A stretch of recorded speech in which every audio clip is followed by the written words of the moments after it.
J'espère qu'on va passer un agréable moment ensemble. On va essayer surtout de discuter pour ceux qui désirent participer. Vous allez remarquer que d'habitude, je parle sans papier, mais bon, là, je nous rattrape. Il faut bien se faire un petit mémoire. Donc, je voudrais aborder le 20 avril comme une journée mémorable du printemps à Mézia. Ce printemps qui est un déclencheur d'une nouvelle ère dans le mouvement national.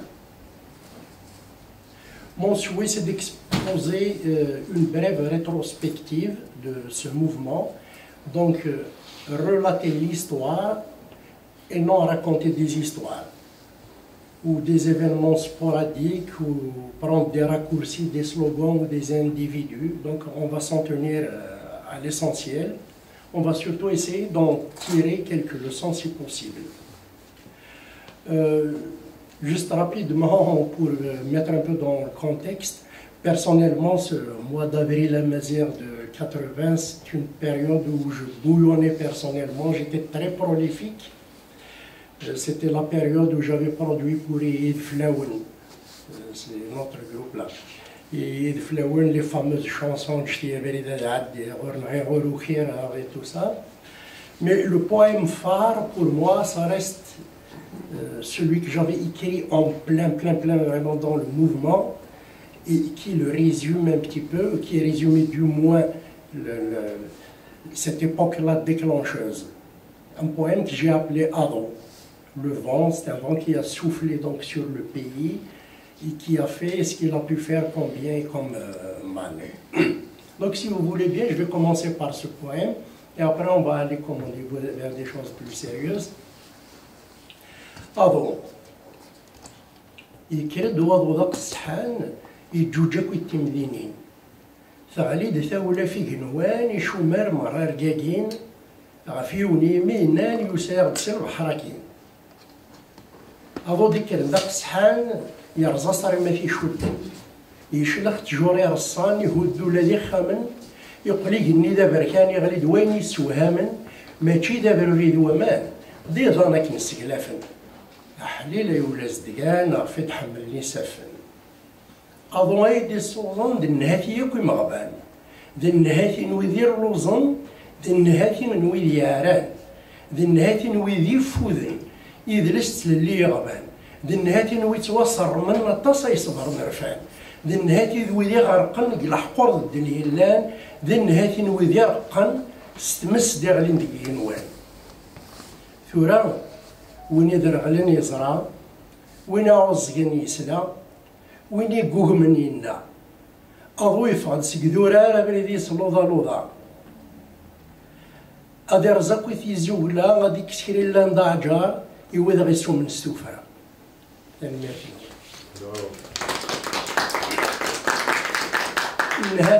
qui a donné plusieurs années plus tard un autre titre que j'ai écrit en français, que j'ai appelé Le Soupir, qui vient donc de Nhathi des soupirs nés de 80. Donc on va faire ce bref historique et on va essayer de voir ce mouvement berbère de 80 donc comme un épisode important des révoltes et des productions culturelles au cours du mouvement national. Je vais citer brièvement juste quelques dates.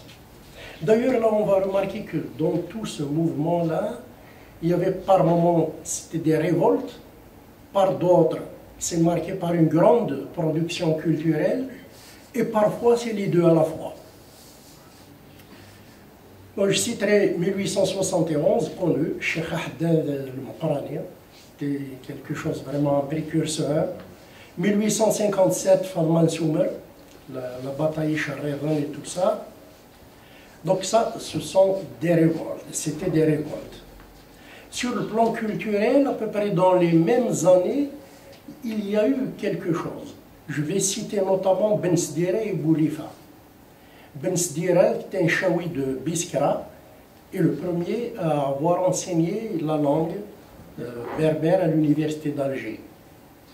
Ben Sdira, quelque chose de remarquable que je retiens, il est né le 13 novembre 1844, plutôt le 30 novembre 1844, il est mort aussi le 30 novembre, enfin juste pour l'anecdote. Il y a eu aussi Boulifa, 1863 à 1931, qui a également écrit des choses donc, pour la langue qu'il a enseigné lui aussi. Donc ça remonte aux fins des 1800. Donc c'est pas né avec nous. C'est pour dire que ce mouvement de 80, il n'est pas tombé du ciel. Il y a eu des déclencheurs, plus ou moins longs, qui font qu'on avait atteint ce point. Du point de vue politique, on peut parler de l'étoile nord-africaine aussi à la fin des années 20, marquée notamment du côté kabyle par Aïmesh Amar, où aussi, lui avait posé aussi ce problème d'identité, même à l'époque. Au milieu des années 30, on peut citer Jean Amroche et sa sœur, Mouha Shrif Sahli, Maamri Faraoun dans les années 40.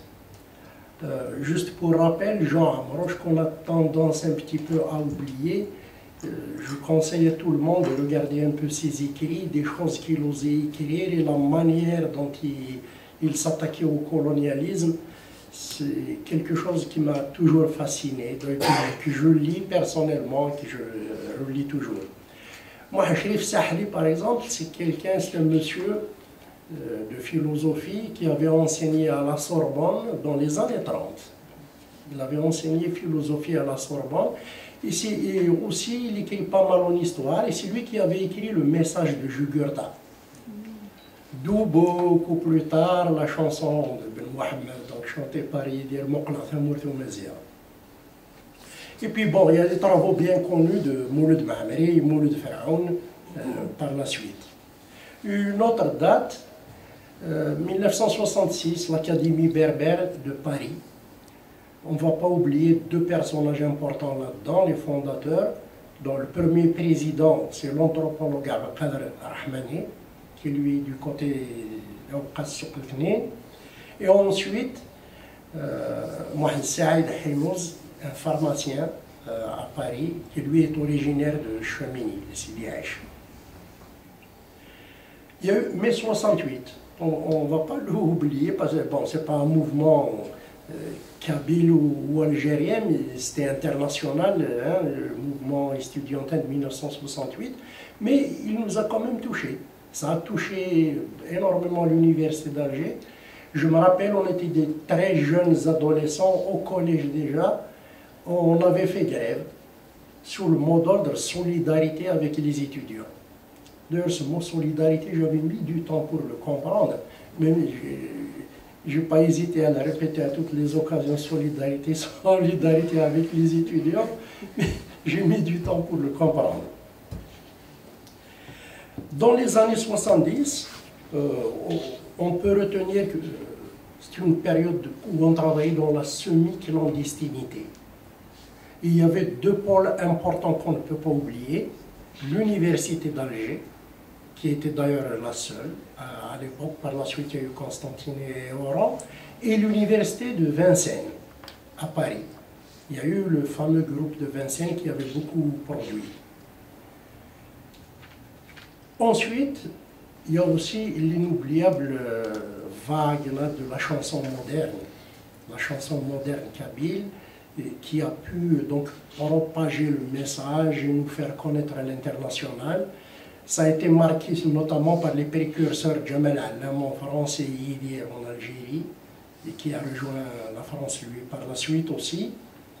On n'oubliera pas évidemment que le socle, la base de toute cette vague de la chanson moderne, à part Maamri bien connu, on ne va pas oublier Cherif Khaddam, qui avait beaucoup aidé, autant sur le plan technique qu'administratif à la radio. Mouhia en France, qui était lui aussi dans ce groupe-là de Vincennes, qui avait beaucoup produit et chanté par plusieurs de ces grands chanteurs. Et bien sûr, c'est Hani Rahman Rabbi, Ouidia, Akud Ben Mohamed Afi Harza Rabbi, il est encore vivant. Ben Mohamed aussi, c'est un des grands socles de cette chanson moderne qui a écrit quasiment tout le répertoire de Yidir pour Nouara, pour Zahra et pour bien d'autres. Et c'est quelqu'un qui est toujours là dans son humilité. Mais Ben Mohamed restera vraiment le grand de cette chanson moderne. Et nous avons tous appris de lui, autant dans sa poésie que dans son discours à la RTA ou dans l'animation qu'il faisait. Donc, longue vie à Ben Mohamed.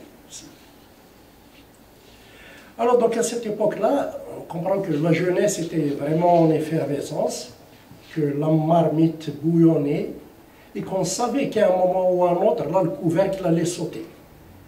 On ne savait pas encore comment, mais on sentait une certaine maturité, un certain niveau de conscience, une certaine volonté de faire quelque chose. Bah, il fallait un déclencheur. Eh ben, l'étincelle, encore une fois, Mouloud Mamri, qui devait faire une conférence sur la poésie ancienne à l'université de Tizi Ouzou, et il a été arrêté par la gendarmerie au niveau de Ben Khaddam. Évidemment, la colère à l'université a donné lieu juste après à une marche silencieuse à Tizi Ouzou. Ce fut le 13 mars 80.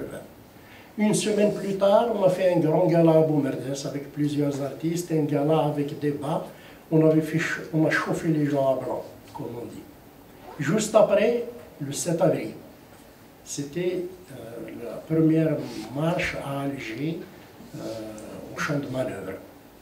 Il n'avait pas duré, il a été vite dispersé. C'est la première fois que j'avais vu les CRS là, avec ces masques-là. On a été tout de suite dispersés.